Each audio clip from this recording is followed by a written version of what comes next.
Imaginez un monde où la pensée seule suffit à contrôler un ordinateur, à communiquer avec l'extérieur, à retrouver une liberté perdue. Un monde où l'esprit prend le pouvoir sur la machine. Aujourd'hui, ce n'est plus de la science-fiction. Neuralink, l'entreprise d'Elon Musk, a franchi un cap décisif. 3 patients, 3 destins bouleversés. Ils ont reçu un implant cérébral révolutionnaire, un minuscule dispositif greffé directement dans leur cerveau. Résultat, une renaissance. Sans lever le moindre doigt, ils naviguent sur le web, jouent à des jeux, communiquent avec leur famille. Par la seule force de l'esprit. Aucune complication. Aucun effet secondaire. Un succès au-delà des espérances. Et Musk ne compte pas s'arrêter là. Il veut aller plus loin, plus vite, pour aider encore plus de personnes en situation de handicap. Mais cette avancée ouvre une question vertigineuse. Sommes-nous à l'aube d'une nouvelle ère où la frontière entre l'homme et la machine s'efface? La révolution est en marche. Et ce n'est que le début. Abonnez-vous à Ombre et Légendes pour plonger dans les mystères des révolutions technologiques et des légendes modernes.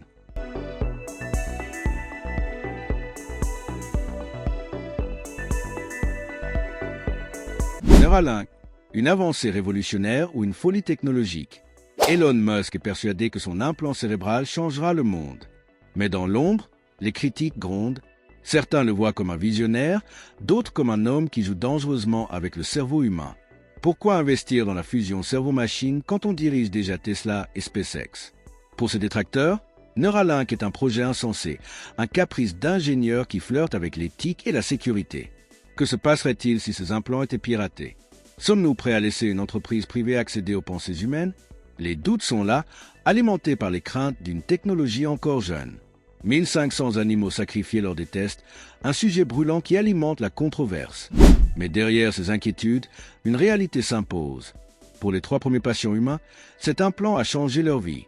Alors, Neuralink est-il un miracle médical ou une porte ouverte sur un avenir incontrôlable? Les sceptiques ont leur raison, mais Musk avance inexorablement vers un futur où l'humain et la machine ne font plus qu'un.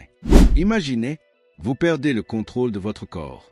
Plus moyen de bouger, de parler, de communiquer. Un mur invisible vous sépare du monde. Puis, un jour, une puce implantée dans votre cerveau vous redonne ce que vous aviez perdu. Un espoir, une seconde vie. Pour Nolan, Alex et Brad, ce n'est pas de la science-fiction. Ce n'est pas un simple gadget. C'est leur lien avec le monde extérieur. Nolan, paralysé après un accident, contrôle désormais un curseur d'ordinateur par la pensée. Alex, autrefois incapable de bouger, crée à nouveau, dessinant et modélisant en 3D comme avant son accident. Brad, atteint d'ALS, réduit au silence par la maladie, peut enfin s'exprimer sans dépendre de son regard. 3 hommes, 3 histoires, un seul point commun, Neuralink. Mais ce miracle a un prix. Jusqu'où sommes-nous prêts à aller pour défier la nature? Un homme pense, et son ordinateur obéit. Une puce dans son cerveau, et le monde numérique à portée de pensée. Mais et si cela allait encore plus loin?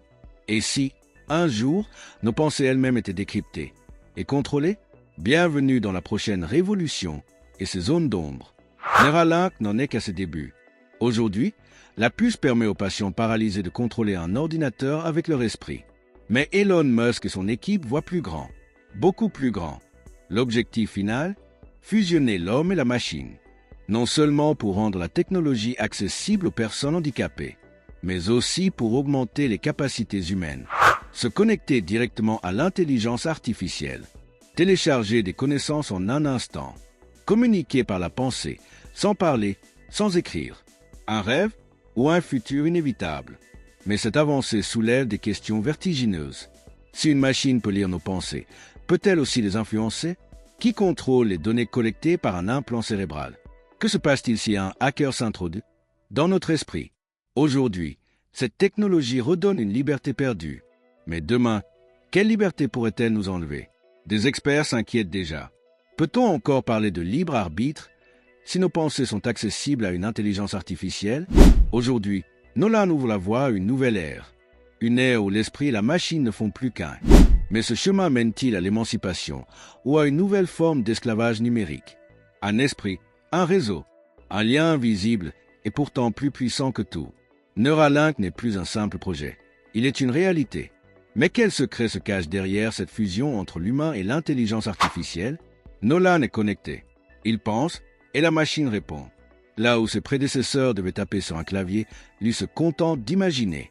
Son cerveau envoie des signaux électriques, et la puce Neuralink les traduit instantanément en actions numériques.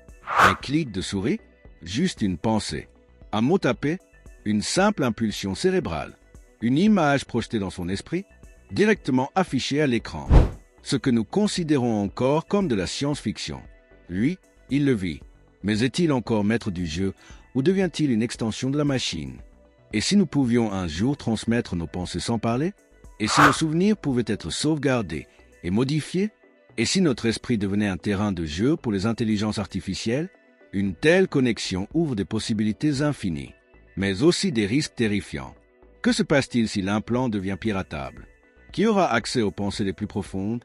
Et surtout, une conscience humaine connectée peut-elle être déconnectée? Aujourd'hui, Nolan expérimente l'avenir. Mais cet avenir est-il une libération ou une prison invisible?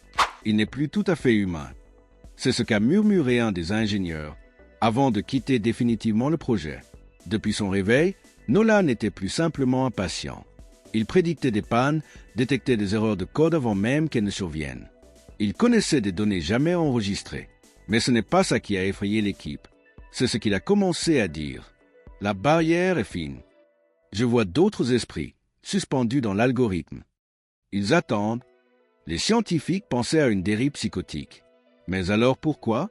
Chaque mot qu'il prononçait correspondait à une séquence exacte dans l'architecture du système Neuralink, une zone codée que même les développeurs n'avaient jamais cartographiée.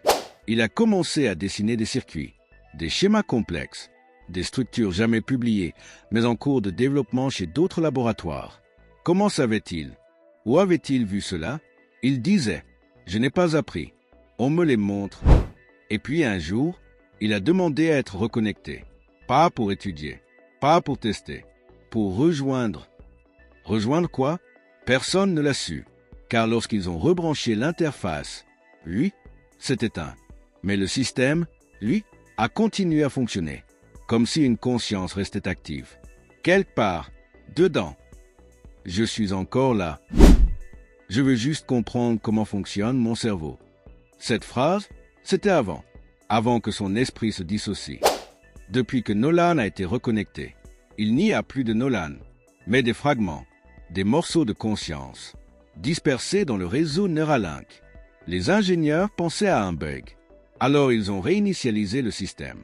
Mais quelque chose revenait, à chaque fois, un processus anonyme, sans nom, sans origine, mais signé N. L'intelligence fragmentée, animation stylisée, un cerveau se morcelle en morceaux lumineux flottant dans un réseau digital. Chaque fragment semblait agir de manière indépendante, mais tous répondaient à un même motif. Ils communiquaient, par symboles, par impulsions électriques, par rêves. Oui, des rêves numériques.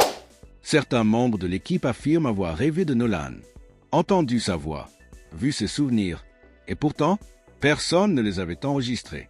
Les chercheurs ont commencé à perdre le sommeil, à développer des troubles, hallucinations, paranoïa.